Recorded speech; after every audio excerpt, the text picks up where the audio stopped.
Hello, this is Ruchi Kaushal from Hindustan Times, and today we have the Kashmir Files director Vivek Agnihotri with us.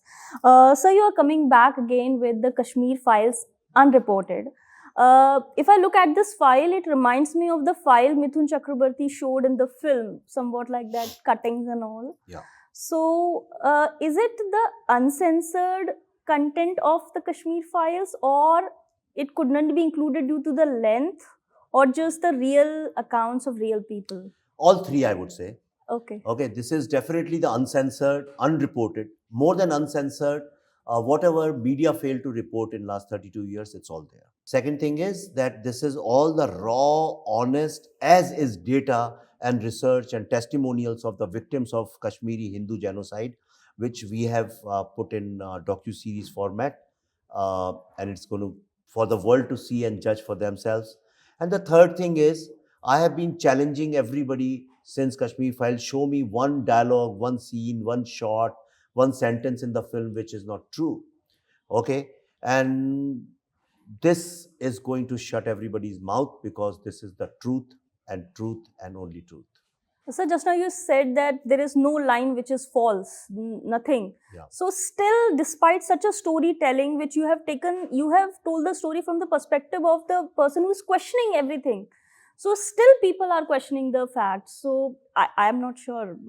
People are still, questioning everything. See, Why? who are these people? These are the people, anybody who stands up against the Kashmir Files is exactly the same person who also is against the abrogation of Article 370.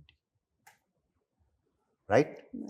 Exactly the same person who is always talking in favor of Pakistan. So you have to and these are exactly the same people who have been supporting terrorism indirectly. Means they are giving ideological cover to terrorism in Kashmir. These are exactly the same people who stand with Free Kashmir. Right? These are the same people who stand with Tukle Tukle gang. So you figure out that why these people have sympathy or support for terrorism industry. Then you will understand why they are against this film. Because this film, for the first time, has exposed terrorism like no other film in India has been able to do. Why? Because I have shown Yasin Malik the way he is.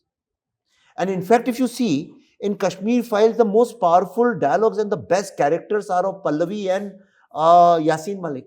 And they speak exactly what they want to speak. Not like villains, but real people.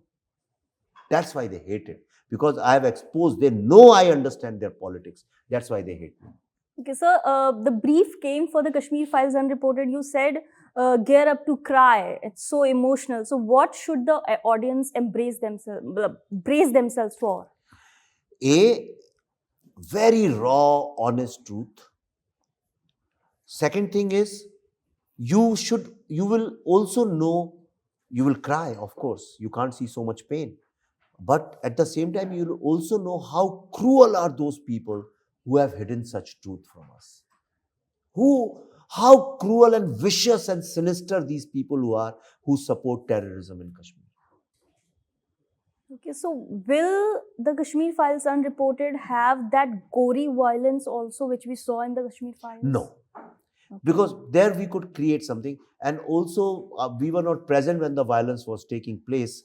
So obviously we don't have, but you will feel the presence of that violence. You will understand that violence by looking at the eyes of the victims.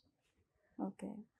So what are the challenges you faced while making this? Because this is something everyone is almost going to question, and things are going to happen. So what were the challenges when you were actually bringing these people in to actually talk their heart out and the things they are saying? See, number one, that it was not easy because to make the victims open up and bare their heart in front of you is very difficult thing to do, especially when they were cheated by the society and by the government and by the media and the intellectuals. So they couldn't trust anyone. The biggest problem with Kashmiri Pandit community was the victims was trust deficit. They had no trust on anyone. A lot of people had cheated them. So break open, take them into confidence, make them trust you, and so that they tell you honestly. It was a very big challenge. Money was a very big challenge. We had no money. Don't know how we made it happen. God knows. Oh my God, I don't even want to go back into those nightmares of bankruptcy. So we made that happen. And then the biggest challenge came from physical challenge, which is like the fatwas and death threats and security issues. In a country like India, which is a democracy, to make a film on your own people's victimization and their genocide, on making a film against terrorism, you have to walk with security. But if I make a film supporting terrorists, then I can move around freely and attend Jaipur Literature Festival. That says so many things. Okay, you were just talking about financing the films. Kashmir Files did exceptionally well commercially. So, was it made before the film, after the film, during the film? What? The series. First series was made. Okay. We interviewed. See, that's how it came. We Yes, researched and we made it in this format, thinking that we'll make a docu-series out of it or a documentary out of it. And then we said, oh my God, this is such an important story. Why not put it like a feature film so that it reaches masses and everybody can watch it? And it's good that we made the feature film first. Now this lot of people are going to watch this internationally. When it comes on Z5 on 11th August, then Kashmir Unreported, everybody is going to watch because of the Kashmir Files. But if it was the other way around, then perhaps people wouldn't have watched it as much. So, did you face any struggle when you were taking this to an OTT platform? Did anyone say no? No, yes. Let's not get into that area. But thanks to Z5, I won't talk about negative people. I'll talk only about positive people. But Z5 gave me total freedom, confidence, and I'm very happy that they are also promoting it on front foot without any fear. Had it been with any multinational OTT, this thing, they would have killed the product. Okay. Since we are talking about the series, what would be your response to the people who are going to call it fake? They will, you know that. I mean, do you really care about everybody on the street? I mean, Okay. who are those people? First of all, who are those people? Do they matter? Right. I mean, anybody who supports terrorism, you show me one person who says terrorism is bad in Kashmir and Kashmir Hindu genocide happened and still Kashmir Files is not a good film. You bring me one person like that, I will sit on his feet and I'll listen to whatever he says. But anybody who says Kashmir should be free, anybody who says that abrogation of Article 370 is wrong, and anybody who says that terrorist was a poor teacher's son and still criticizes my film, I just give a damn to such people. They are the enemies of this nation. They are enemies of humanity. Just they are intellectual enemies of humanity. They don't have guns AK-47, but they are very bad, vicious, and sinister people. So you just talked about, Pallavi Joshi having the best dialogues in Kashmir Files. Her character name was Radhika Menon. So does this mean that you were indicating that Kashmiri Pandits were deceived by their own people, intellectuals from the same religion? Are you trying to say this? Of course. Okay. Arundhati Roy is from which religion? I have no idea. I seriously don't know where she is from. But then there are lots of professors in JNU who have openly been giving speeches to make Kashmir free. Okay. Sir, you sent a multiple page, what should I say, notice to Mamata Banerjee for, calling the film false, accusing you of many things. So what happened in that matter? That matter, we are pursuing the case. Okay. I'll keep fighting it. These kind of matters take a lot of time, defamation and all those. Did you really sue her? Of course. Okay. Perhaps I'm the only filmmaker who has ever sued a sitting chief minister. But I want to sue all these people. I did not sue Arfa Sherwani from The Wire because I didn't care, right? Because those kind of people I can't stop. If she stops, somebody else will say. But the chief ministers cannot say something like this. She's the chief minister of government of India. She's a constitutional position. How can she say the genocide of Hindus in Kashmir is a propaganda? How dare Mamata Banerjee say that? It's very sad. Okay. Sir, you are now working on the vaccine war. So do you think it will repeat the commercial success of the Kashmir Files? I don't care about. In my mind, Kashmir Files is commercial success for you, maybe for Z, for people who really made real money from this. 300 crores is a big figure. 350 crores to correct you. God. Okay, but I don't care about all these things, you know. So for me, and it's not that I'm the real beneficiary of that. I'm one of the beneficiaries, not the major beneficiary. Major beneficiary is Z. It was their product, but yes, whatever money I earned, I put into my next film, which is the vaccine war, and we are bankrupt as usual. Again, I think we love to be broke all the time. So Pallavi and I, we were discussing in the flight today in the morning. We said, okay, we are broke again now. Where do we get our next finances from? So for the next film, so we'll see. The struggle begins again. Sir, you were provided why security covers. So you are very active on Twitter. So many question you for using taxpayers' money for your security. So your response to them? What taxpayers' money means what? Taxes taken for these things. Taxes taken to build roads, to make hospitals, to do this. And also, it's my right to life. State has to guarantee my life.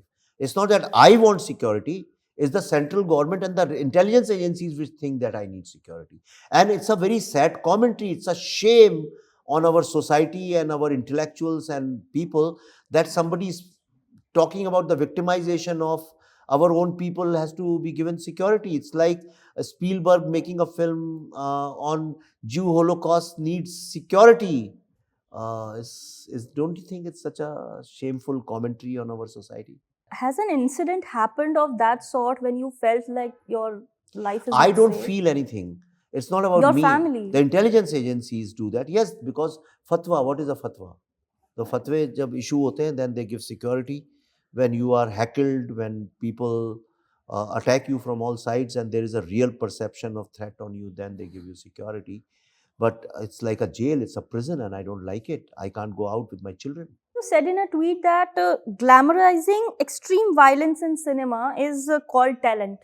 So some want to know that what about the violence in Kashmir Files? I have not created that violence. I have not glorified the violence. Right. I have shown the violence like it took place. Showing, if there's a war and showing war, nothing wrong with it. But then showing your children all the time war games where he's killing everybody unnecessarily, glorifying him, that is wrong. Glorifying violence for the sake of violence is wrong. But showing violence, how it took place to kill humanity, is perfectly all right. We should be able to draw that line. Like if the kind of violence which is taking place in Bengal under the rule of Madam Mamata Banerjee, if somebody shows it, it's most welcome. But showing a violence where somebody is taking a gun or sword and killing everybody like in typical Bollywood violent films, I think that glorification is not very good. So you have dropped hints that you have been prevented from making Delhi Files after Kashmir Files. Is the work on? Oh yeah, we started researching when was the lockdown announced? I think 22nd March 2020. Yeah. Exactly on that day when it was announced, we said, okay, let's research on Delhi Files. So since 20, we have been researching. It's finally our research is reaching a final, though research never ends, but still we have reached a stage where we can crystallize it, synthesize it, and we have started writing the script. Hopefully, we'll shoot the film in 2024 and release by the end of 2024. So what it is based on basically? It is about, see, when we talk about partition, the only thing which comes to our mind is the partition in Punjab. Those trains coming full of dead bodies. But the real partition, the real inhuman violence and everything took place in Bengal. The violence, if you want to see the partition, you have to go to Bengal, otherwise you will never know it. So we are telling the truth of India's partition and how the partition actually never stopped in this country. It is still continuous, it's continued. Okay, thank you Vivek sir, and it was a pleasure talking to you. Thank you very much. What the changes in India's population and the differential growth rate. Rationales about why it's not ending. What's your rationale? We have a very special guest on the record. The interview. The role that the US side played at that point of time. पूरी दुनिया की नजर. Assume my phone is tapped. I can probably say hello to Mr. Modi. आपके भारत पर है. Pakistan has a unique negotiating The style. rising confidence of India under Prime Minister Narendra Modi. Communist China is the greatest threat. There will come a day that we will see far more radical extremist. I'm still a little perplexed by why we. Your daily dose of news from India and across the world. Cutting edge views and analysis. Tune into HT videos. Click on the bell icon to subscribe.